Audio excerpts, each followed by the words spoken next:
Water demon that brings floods or disasters. Mr. A gentleman of nearly 40 years of age, but a very energetic student, said, "Wild men and women, it's not polite.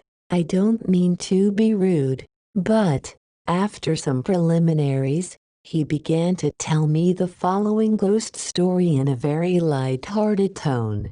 My hometown is in Kyushu, near the famous Shiranu. There is no river like the river in the town where I was born, but there is a river called the Abana River on the outskirts of the village about a mile from the town. The real name of the river is said to be the Karatijin River, but all the locals call it the Abana River. I didn't know why it was called the Karatijin River, but it is said that in the old days the banks of the river were covered with a thick growth of pampas grass, which is probably where the name Abana River came from. Of course, most rivers in the countryside are like that, but I have known since I was a child that the banks of the river are still quite thickly covered with pampas grass, a remnant of the old days. It is a long river, but it is about 20 kilometers wide, which is about a quarter of the width of the Sumida River. The river has always had a low bank, and the distance between the ground and the water is very close, so the river can overflow its banks at any moment. When I was a child, there was a time when the water ran out for 4 years in a row. No. What I'm about to talk about is not such a long time ago. It was during my school days, 15 to 16 years ago. At that time, I had moved to Tokyo, but that was the only year I stayed in my hometown even after the school summer vacation. I'll tell you the reason why gradually, but first of all, I went home for summer vacation on the 12th of July, which I'll never forget, and the town where I was born was more than 3 miles away from the train station. There were also rickshaws, but I didn't have much luggage and the price was much different, so I got on one as soon as I got off the train at the station. I got off the train at 1 o'clock in the afternoon because of the inconvenience of the train schedule. I knew that the station was a lonely place with few people getting on and off, and that the locals didn't ride in rickshaws or horse-drawn carriages, but rather walked along with their heavy luggage, so the carriage was usually not full. However, it's good to be wrong, especially when it's hot, and I comfortably occupied one of the seats, while sitting on the other side was a man of about the same age as me, about 25, and a young woman of about 19 or 20. They seemed to be brother and sister siblings. What bothered me was that my brother and sister looked completely different from each other.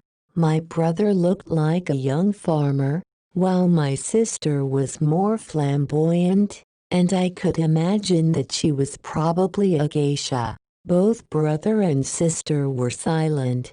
My brother occasionally turned around to look out of the car, but my sister kept her eyes down on her lap with a pale face. While I was reading the Osaka and local newspapers I had bought on the train, the carriage went from the station, through the middle of the town, and eventually into the village. As I said before, I had to walk more than 3 miles of country roads to reach my town, and it was quite difficult to get around in this heat. However, tired from the long train ride and the heat, I was reading a newspaper and sleeping in the carriage when I suddenly felt a shock.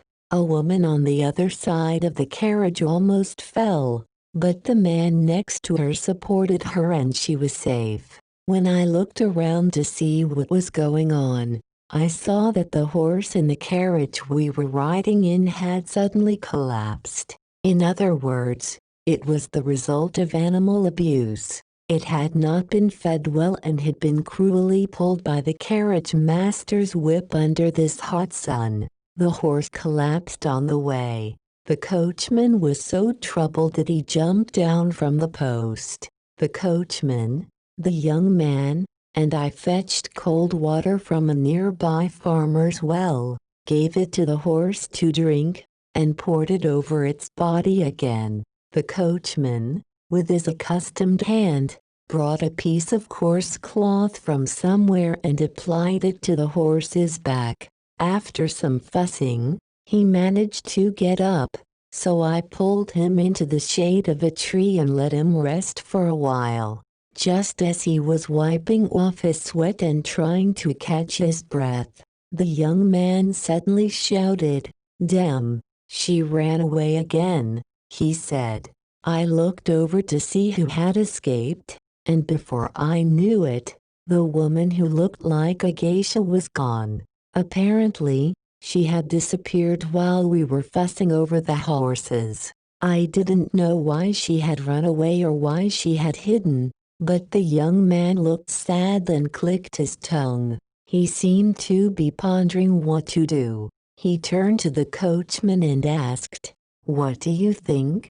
Can this horse go?" The coachman pondered and said, "I think he'll be fine if he gets some rest," but then said, "But this horse seems to be getting incredibly weak lately." The young man also felt this anxiety. The young man seemed to feel the same anxiety and suggested that we should rather walk. After a short discussion with the wagon driver, he agreed to give us back half of the wagon fare. I thought it was a bit unreasonable to ask for half price when we were still about a kilometer away, but I had to resign myself to the fact that this was a loss for both of us and a disaster. As I accepted the half price and grabbed my bag to leave, a young man walked alongside me. At this point, I couldn't help but follow him. As we walked, I asked him where he was going. He replied politely and clearly, "I'm going to the town of KB." He replied clearly, "I'm going back to KB town as well." The young man became even more polite when he learned that I was the son of a Kisuka of MK town. My family is not a large one, but it is one of the oldest in the area, so he knew the Akisuka name and showed respect to me, his son. He was almost empty-handed, carrying only a small furoshiki package. I too had only a sack, but it was packed with kimonos and looked. I don't know if people in Tokyo know much about the situation in the countryside, but one of the most annoying things during our school days was the need to go home every summer vacation.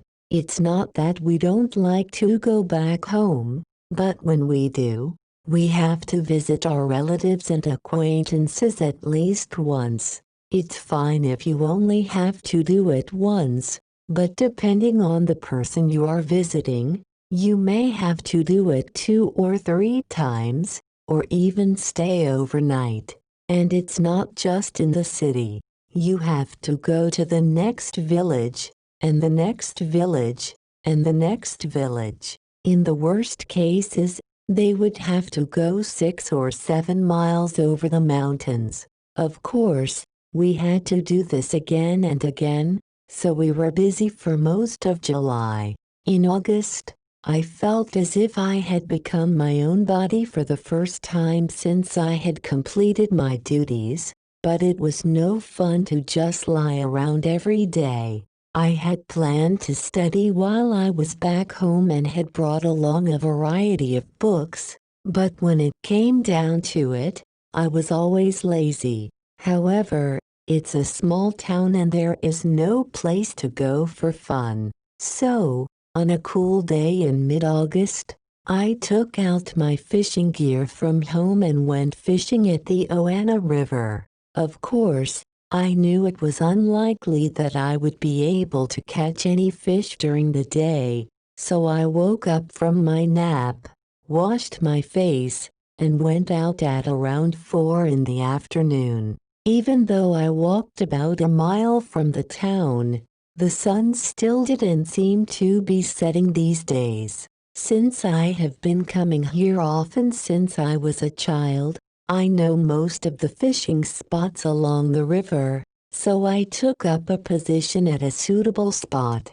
And while watching the rows of sumac trees on the other side of the river being colored by the setting sun, I began to drop my line.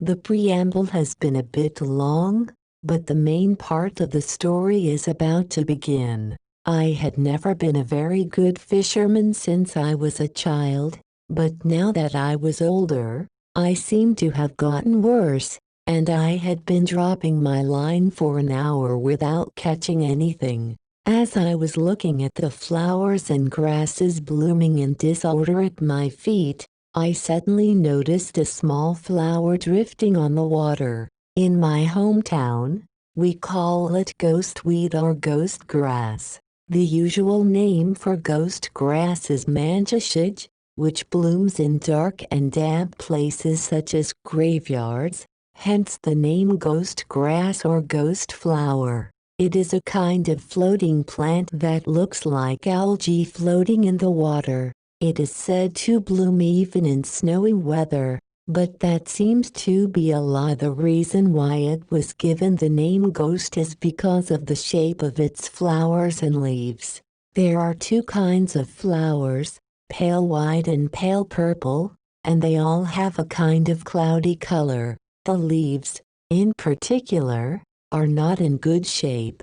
The leaves are long and thin, pale and white, and look as if they are raising their hands out of the water and beckoning. The flowers and leaves of this plant are not very pleasing, so I imagine that it must have been given the unpleasant name of ghost plant or ghost grass over time. A long time ago, a beautiful courtesan of the Haika clan fell from Dinura and wandered far away to this village. She was so tired and thirsty that she crawled down from the bank and tried to drink water from the river. I don't know how they found out that she was a Haika courtesan, but that's how it happened. It is said that the pale white flowers are the color of the woman's leaves and the light purple is the color of her hakama. The pale white flowers are the color of the woman's leaves, and the light purple is the color of her hakama. A courtesan's hakama would have been scarlet, but this one was light purple. There are many legends in many countries of poor women's souls being embodied in flowers and plants. This is one such example. The ghost plant is not poisonous, unlike the water plant in the book Lyaozaceae. However, it is feared even more than the poisonous plant because there is a legend that if the flower touches the skin of a young woman, she will be haunted. It is nothing more than a kind of water plant that has nothing to do with men, but still, with a name like ghost attached to it, it is not a very pleasant thing to see. We used to make a lot of noise, threatening people, running away ourselves, and so on. Now, of course, I couldn't be that childish, but still, when I found the ghost seaweed, the first ghost seaweed I'd seen in a long time, floating vaguely above the dying water, I knew I had to go back to it. I was gazing at it for a while as if it were a dream, when I suddenly heard a rustling sound near my ear, and I looked over to see a young man stepping out from where I was squatting. Through a pile of soot not more than 3 feet away he was dressed in a single white robe and wore a straw hat. He and I both looked at each other and greeted each other at the same time. The young man was a son of one of the pharmacists in my town. He had obtained his pharmacist's license in Fukuoka or Kumamoto and was dispensing medicine in his store. His name is Yakichi Ichino, and he must be the same age as me. I heard that his parents were still smart and that the store was doing quite well with one of their children. He is a friend of mine from elementary school, and we often came to this river together to swim when we were children. Even so, we are both old enough that when we happen to see each other like this, our greetings naturally become more polite. Ichino, in particular, is in the customer business, so he has no need to be rude. He called out to her politely, "Are you doing any fishing?" "Yes, but I can't seem to catch anything," I replied with a laugh. "Yeah, I know." He laughed too. "I've been unable to fish much lately, but if I fish at night, I can catch eels, and sometimes I can catch very large sea bass." "Can you still catch sea bass?" "I came here to cheat boredom, so it's okay if I don't catch anything, but it's still not fun." "You're right, it is." "You came here to fish too?" I asked. He seemed to be at a loss for an answer. "No, I'm here to catch some bugs. I'm here to catch bugs. I'm here to catch bell bugs and give them to the neighborhood kids and keep them in my house. Well, half the time I came here to cool off. It's like fishing." I figured that if the only purpose was to catch bell bugs, there should be plenty of grasslands closer by without having to come all the way. Of course, if I wanted to cool off, that would be something special, but still, I didn't have any tools for catching insects. I didn't have a net, a bag, or a basket. I thought it was a little strange, but it wasn't a big problem for me, so I didn't pay much attention to it. Ichino approached me through the grass. "Isn't there some ghost algae floating there?" "Ghost algae?" I said, pointing into the water. "No one would be afraid of that now, would they?" "Yes, compared to when we were kids, fewer people are scared these days. But last year, someone from Kyushu University came and picked it up, saying that it was a plant not often seen elsewhere. I hope it will be discovered to be a valuable medicinal herb." He laughed. He laughed, too. After a short exchange of words, he looked back at me as if he suddenly understood what I was talking about. "No, thank you very much. Well, I have plenty of change for you." Ichino walked up the low bank. The water was still bright, but there were many patches of green on the bank, and it was already getting dark. When he looked down, he saw two white shadows in the leaves. One of them must be Ichino, but I couldn't tell who the other was. However, from the back of his head, he could tell that it was a woman. I smiled as I realized that Ichino had waited for her here because she had lied to him about coming to catch bugs. At the same time, I suddenly thought of the geisha who had disappeared from the carriage the other day. Of course, there was no way I could tell what kind of woman Ichino was dealing with just by looking at her from a distance in the darkness of the night, but I couldn't help but think that she looked like that geisha. I don't know why I thought that. Ichino was not his best friend, so he had no way of knowing what kind of relationship he was having with any woman, but if that woman was the young man who joined us the other day is a man named Ryaji Katsuda from KB village along the river. He is originally a farmer, but he also runs a kind of resting tea house where he sells small goods at his store and puts two chairs on the floor in front of his store to serve sweets, fruits, and bread.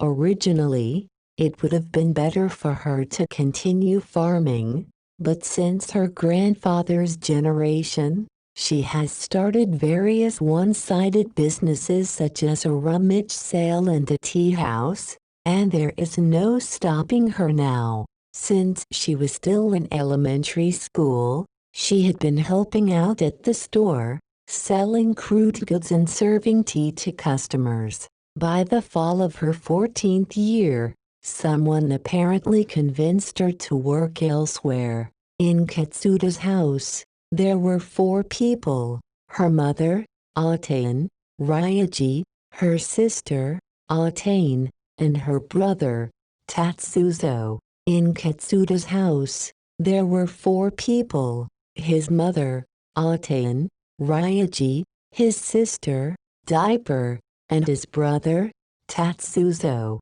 Ryaji and Tatsuzo worked in the fields, while Atane and Amatsu took care of the store. Seeing that the whole house was against her and she would not be able to fulfill her purpose, Atane disappeared on her own.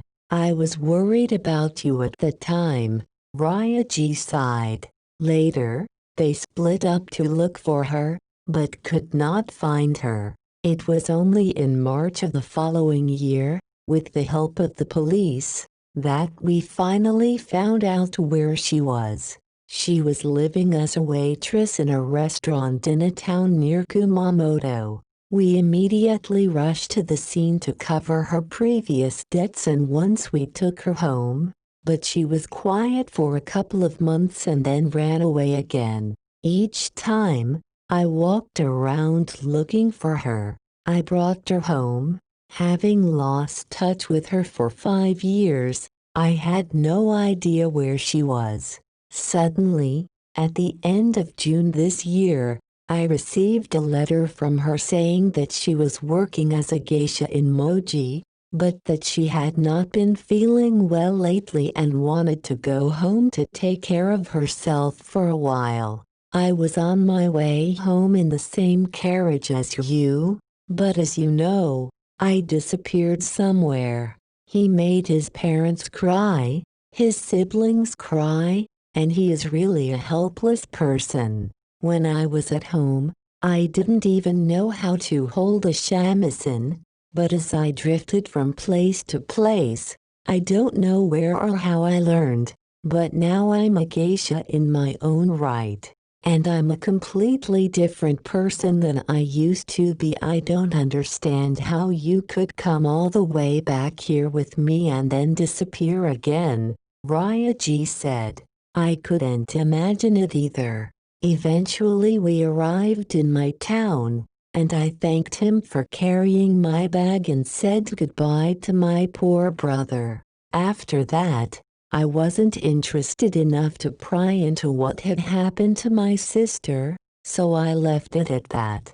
But now, I happened to see a figure that looked like my sister, and she was going with it, which made me think. But I wasn't curious enough to follow them, so I turned back to the water and resumed fishing. But when I couldn't catch a single small fish, let alone the big ones Ichino had mentioned, I lost my patience. "Let's go home, let's go home. It's boring," I thought to myself as I put away my fishing gear.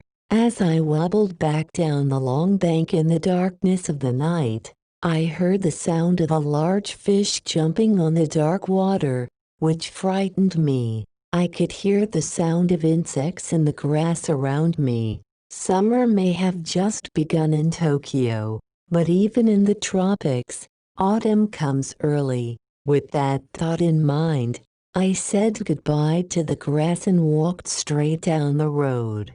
As I walked straight down the road under the embankment, I saw something wandering like a ghost in the dark. I couldn't help but pause and look at it. I don't know how I recognized it in the darkness, but it said in a low voice, "Isn't that you, Akasaka-san?" she said in a low voice. I don't know how I recognized her in the dark, but she said in a low voice, Aren't you Akiyasuka-san? My name is Akisuka. A woman who looked like a ghost or a fox walked up to me. I apologized for the other day. It was too dark for me to see her face, but I could almost make out her features. Is she Katsuda-san's sister? Yes, I am. She was a geisha, Ryaoji Katsuda's sister. Before I could think, the woman said again, "Are you going home now?" No, I'm going home. Yes, I'm going home. I'm going home now. I'd like to go to town with you. The woman finally came towards me. Then why don't you come home with me? I'd like to go to town with you. The woman came towards me. I couldn't refuse her, and I also wanted to find out some secret from her, so I walked alongside her. Have you known Ichino-san for a long time? The woman asked. I was finally able to confirm that it was this woman who was walking with Ichino. As I continued to talk with her, I found out that she had also been hiding behind the glaze, listening to the conversation between Ichino and me. Apparently, Ichino had told her that I was Akisuka. Otherwise, there was no way she would have known my name. In any case, I told her honestly that I had known Ichino since I was a child. However, I told her just in case she didn't know anything about Ichino-kun's recent situation, since he had recently moved to Tokyo and we only saw each other once a year. Are you going to Ichino-kun's house again tonight? I asked vaguely. We were actually together a while ago. I think he's already dead. I was surprised too. It was dark and I couldn't see what he looked like, of course, but I suspected that he had lost his mind. I'm going to the police now. What are you going to the police for? It's because I killed a man. I was beginning to be horrified by her calm demeanor. I can't help but think that this woman is crazy. I knew there was no guarantee that she wouldn't suddenly bare her white teeth and jump at me, but I couldn't just run away now, so I stayed with her as a precaution. I might be laughed at as a coward or a weakling for saying this, but it was never pleasant to be accompanied by such a woman on a deserted country road. It would have been nice if there was moonlight, but unfortunately it was dark tonight. So, did you really kill Ichino-kun? I asked, just to be sure. I guess he's dead because I poked him in the throat with a razor blade and pushed him into the river. I'm turning myself into the police now. Are you kidding me? I laughed, purposely trying to be brave. I will turn myself into the police now. Perhaps I had been sent back to my hometown to kill this man Ichino. I was astonished again. You don't know anything about me, so if I suddenly say something like this, you'll think I'm joking or crazy, he said again, as if he could see right through my gut. But it's the truth. I heard that you came home with my brother the other day. Did he tell you anything about me? Did he tell you anything about me? I heard that you had gone to Moji. I answered honestly. The woman seemed to be thinking for a while, but then started talking quietly again. A single firefly popped out of the grass on the side of the road and drifted away as if to disappear somewhere. The fireflies around here are big. Even so, their thin autumn shadows looked lonely, and as I watched them go, feeling somewhat gloomy, the woman also seemed to be watching them intently. The woman seemed to be watching them closely. The woman said. She continued to talk as she walked. If you've heard this from my brother, you probably know most of it already, but I'll be 20 this year, so it was 7 years ago. When I was 14, Mr. Ichino often came to this river to fish, and on the way he would stop by my store to buy cigarettes and matches. Sometimes he would rest on a table and eat pears or makiwayuri, a kind of Japanese melon. At that time, Mr. Ichino was 19 years old, and I was a small girl of 14, not yet sexy or anything. One day, it was the time of year. One day, when Mr. Ichino dropped by my store as usual on his way home from fishing, drank tea and ate salt rice crackers, I casually walked over to him and asked him if he had caught many fish today. Mr. Ichino laughed and said, "No. Strangely enough, I didn't catch anything today. As you can see, the fish basket was empty, but he grabbed something out of the basket that looked like grass. You may have heard of ghostalgiat. You know the ghostalgiat." "I know," I nodded in the dark. It was a hot day, and I was about to step aside when Mr. Ichino, who was probably joking, shoved the weed into my chest, saying that it would attract ghosts. It was a hot day and I was wearing a single garment with my breasts open, so when the wet weed slipped into my pocket and stuck to my breasts, I was both cold and creeped out. Mr. Ichino laughed in amusement, but I couldn't help but be annoyed at what I thought was an evil prank. After Mr. Ichino had left, I was beyond annoyed and suddenly felt sad. I was sitting on the table and crying, but I didn't say anything. That was all well and good, but I couldn't stop thinking about it. When I think about the fact that if ghostalgia touches a woman's skin, it will probably haunt her, I feel horrible and sad.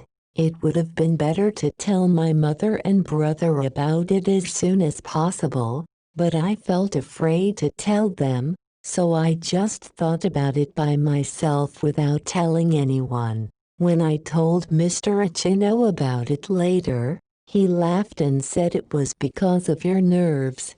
But that night I had a scary dream. I was so frightened that I couldn't even speak. I thought I was clinging to my futon for dear life, but then I woke up and found myself drenched in sweat all over my body, starting from around my neck. The next morning my head felt like it was on fire. The next morning, my head felt heavy, my body was burning, and I had an indescribable feeling of disgust, but it wasn't something I needed to sleep on, so I persevered and went out to the store.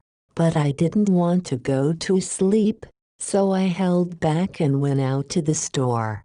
Please listen carefully. It may sound strange, but it is not strange for a young woman to be haunted by the legend of ghostalgia and to be attacked by such dreams. In fact, I thought it might be quite natural, but as I listened intently, curious to see how this incident would unfold, the woman took a breath and started talking again. I don't know why, but I was expecting Ichino-san to come soon, but he didn't show up that day. I couldn't sleep well that night because I felt as if I was being rushed. I was still waiting for Mr. Ichino to come that day. He didn't show up that day either, so I became impatient and couldn't stand still. Looking back on it now, it seems like a dream.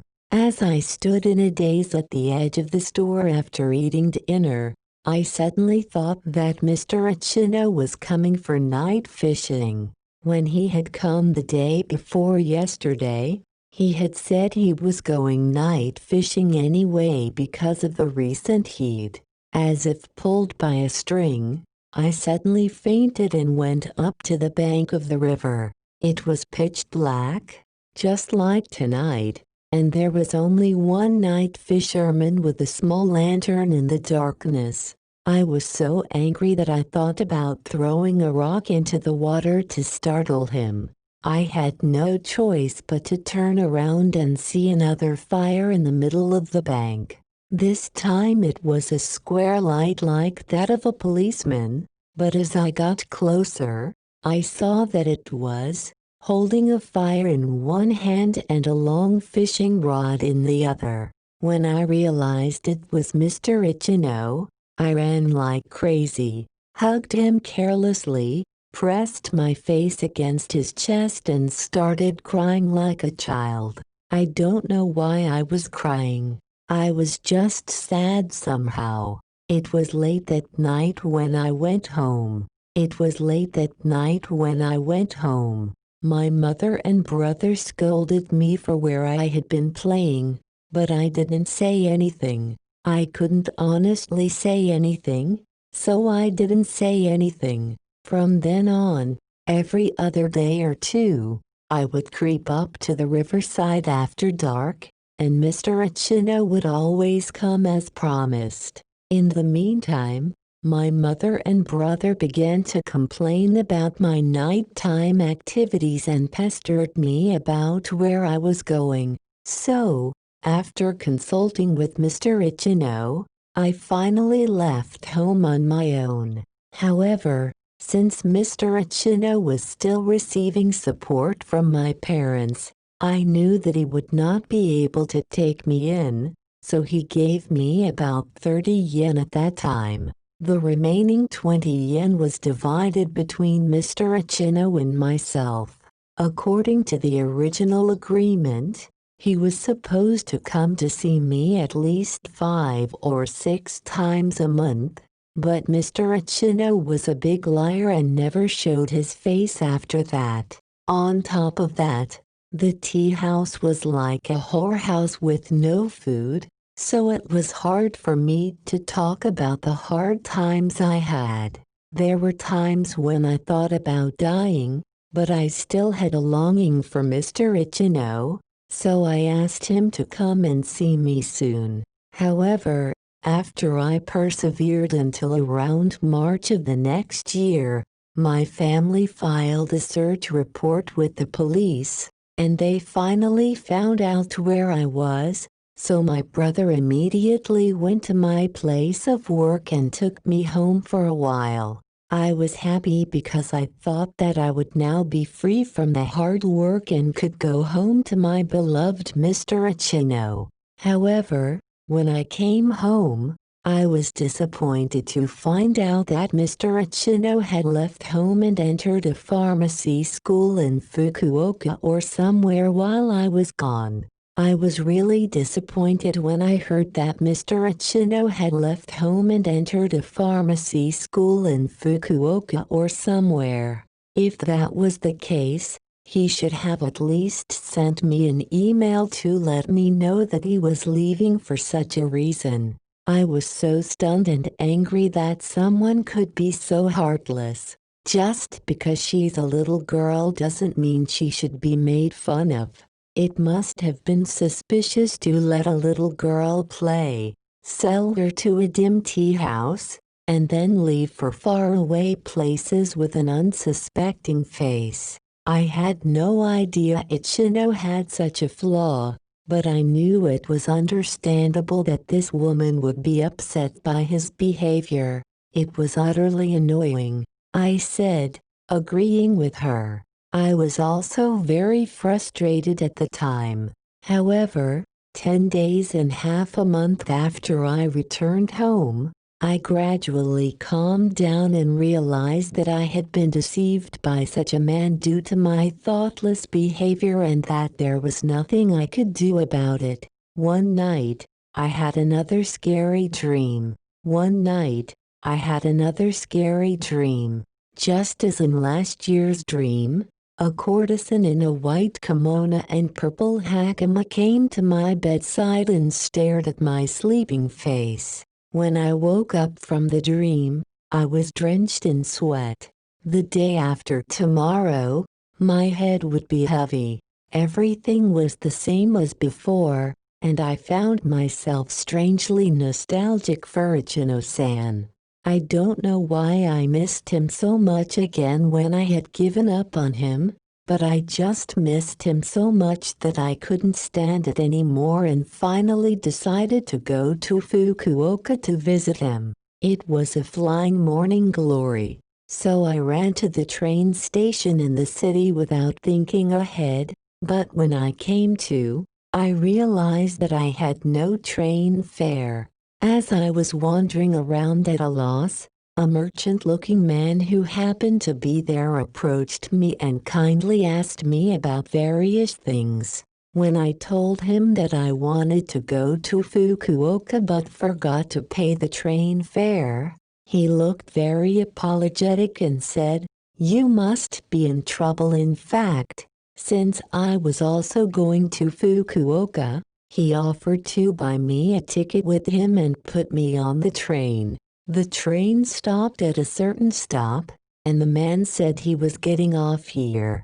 Thinking it was too close for Fukuoka, I left the train with him and he called a rickshaw and took me to a dark restaurant on the outskirts of town. I remembered it from last year, so I was surprised, but there was nothing I could do. It was a lie that it was in Fukuoka, but it was a small town not even halfway to Fukuoka, and as expected, it was a vague tea house. I was so frightened that I tried to run away, but they told me to return the train fare and car money. There was nothing I could do about it, so I was finally forced to do the hard labor here again. But it was still too painful, so after about 3 months, I informed my brother, and he came to pick me up again immediately. The woman's story is quite a long one, but since it would be annoying to repeat the same thing over and over again, I'll give you a brief synopsis. The woman returned to her home village again. I couldn't stand it any longer and ran away again. But on the way I met a bad guy again and was thrown into a dark cave. This happened again and again, and in the end, my brother didn't even ask for me. I didn't write to him either. After years of not hearing from him, the woman drifted away and became a geisha in Moji. The fact that the woman from the obscure tea house became a... As you know, the horse in the wagon collapsed on the way, and while you were taking care of it, I disappeared somewhere.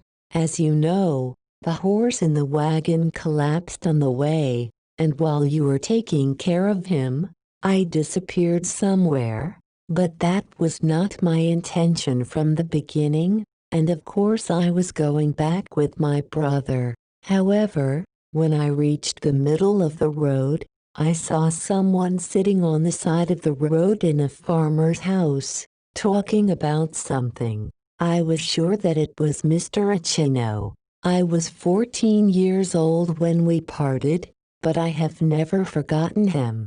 As soon as I saw him through the window of the carriage, the horse in the carriage suddenly broke his knees and fell down. The man didn't recognize me right away because my appearance had changed so much, but he recognized me and said that it had been a long time since he had seen me. However, he didn't want my brother to see us like this, so Mr. Achino dragged me around to the back of the house, where there was a field of corn, so we let them pass and came back later slowly. On the way, I had a lot of discussions with Mr. Achino, but he later graduated from a pharmacy school, got a pharmacist's license, and went back to his own house to run his own business. I thought it was no use to be so vindictive about something that had already passed, so I decided to put up with it. Mr. Achino felt sorry for my illness and said that it had happened to him a long time ago, so he offered to send me some money as long as I was home. We parted without incident and I returned home a little later than my brother, but even though my illness was serious, It was not something that kept me in bed the next morning. I went up to the bank of the river for the first time in a long time, and as I was wandering around in the darkness, I saw small pale white and pale purple flowers floating vaguely in the water near my feet. As I wandered around in the dark, I saw small pale white and pale purple flowers floating vaguely in the water near my feet. Wandering in the dark for the first time in a long time, I saw small pale white and pale purple flowers floating vaguely in the water near my feet. I picked up a fallen tree branch, scooped up some algae, and shoved the wet grass into my pocket, just as Ichino-san had shoved it into my bosom 7 years ago. I hugged it tightly for a while over my kimono, and suddenly I missed Ichino-san again. As I said before, I had never seen Mr. Ichino while I was drifting from place to place, and even if he came back the next time, I had no intention of getting back together with him. When I called Mr. Ichino out to the front, he came out with a troubled look on his face and said that a woman like you coming to visit would cause trouble for my parents and neighbors, and that I would leave by myself if I had to. We parted with a promise that she would be at the bank of the Oana River by about 7 o'clock tonight. When I arrived at that time, Ichino-san had arrived as promised. Mr. Ichino seemed to think I had gone to ask for money, and gave me 15 yen, saying, "At any rate, it's pocket money." Mr. Ichino looked annoyed and did not give me a clear answer. However, I just couldn't give up and took advantage of the fact that I was going to the town hospital every other day. So Mr. Ichino had had enough and came to the bank of the Oana River again tonight to finally discuss the matter. I waited for the sun to set and went to the bank, where Mr. Ichino was fishing ahead of me. I hid behind the glow of the sun and waited for him to arrive. Since that was where I always met him, Mr. Ichino noticed me and said goodbye, and decided to go downstream with me. I was waiting for the sun to set, so I went to the bank and saw Mr. Ichino fishing. That was where I always met Mr. Ichino, so I hid behind the glow and waited for him to come. Eventually, Mr. Ichino arrived and we talked for a while, which made me impatient. Mr. Ichino noticed me, said goodbye, and left with me downstream. Mr. Ichino said, "If you insist, you can go back to the way things were. You can tell your parents why and get married. But I don't want you to become a hospital patient like you are now. You have to cure that bad disease first, otherwise there is nothing I can do. By the way, your disease cannot be cured by ordinary injections. There is a secret medicine that I have been researching for many years, and if you take it, you will be cured, so I want you to take it for 2 months straight." I immediately agreed and said, "Yes, if there is such a medicine, I will take it." Mr. Ichino took out a small bottle of powdered medicine from his embers and told me not to show it to anyone because it was a secret medicine, and to throw the empty bottle into the river after drinking it. The man said, "This is a secret medicine and you must never show it to anyone." I tugged hard on the man's sleeve and said, "This is a poisonous medicine, isn't it?" Then Mr. Ichino began to tremble and could no longer speak. I had kept a razor blade in my belt when I left the house, so I suddenly slashed the man from the neck to the throat with the razor blade. The man fell in a heap without saying a word. Still feeling uneasy about whether Mr. Ichino was dead or not, I pushed the man's body into the river and was about to jump in after him. but suddenly had second thoughts and was about to go down the dark street alone to surrender myself to the town police when I saw you. I apologized to my companion, but I don't know where the police are, and I need directions. That was the end of the woman's story. In fact, I thought it would be a bit of a hassle, but I couldn't say no to this, so I agreed to go to the police station with her. On the way, the woman said this again. On the way to the police station, the woman again said, "Last night, the usual courtesan came to my bedside. I felt as if a ghostly shadow in the water was following the woman around, and my weakened heart was horrified again."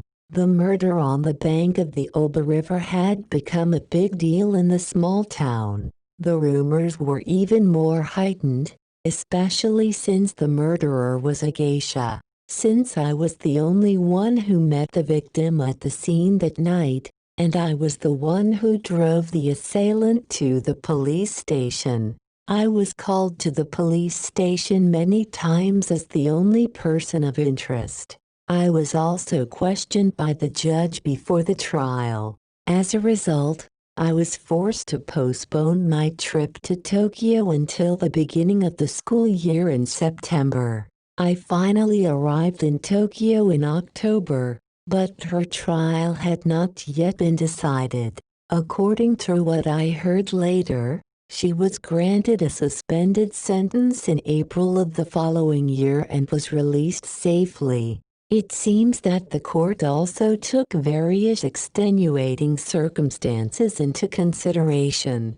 However, she was not safe. By the time she returned to Japan, her condition had become increasingly serious, and she lay in bed for about 2 months until, on a rainy night at the end of June, she crawled out of bed and threw herself on the bank of the Oana River. Whether it was to atone for the crime of murder or because he could not bear the pain of his illness, he left no note to explain his death.